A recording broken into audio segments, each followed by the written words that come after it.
फैसलाबाद के शहरी महंगाई और टैक्स के बढ़ने के बावजूद अभी भी इमरान खान से उम्मीदें लगाए बैठे हैं। इसी हवाले से खुड़ियावाला के शहरी इजाज अहमद नाइक ने गाना ही बना डाला, जो उन्होंने पाकिस्तान जर्नलिस्ट एसोसिएशन खुड़ियावाला के दफ्तर में पेश किया।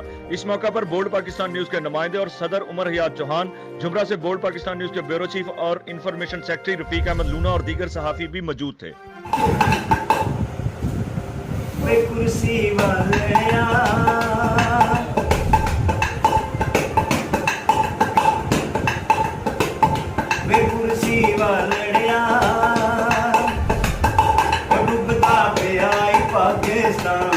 इथे दस गरीब की खान सबका तेरे वल ध्यान कुर्सी वालड़िया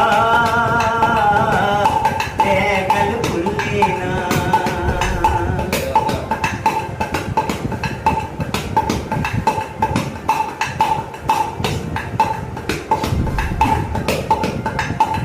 $150 ताईं डॉलर कीता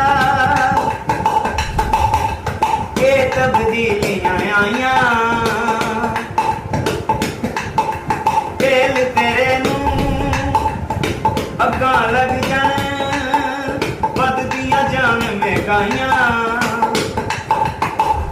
ओ तेरी कुर्सी देश दी शान, तेरी कुर्सी देश दी शान, रोंदे ने मजदूर किसान सबदा तेरे वल ध्यान कुर्सी वालड़िया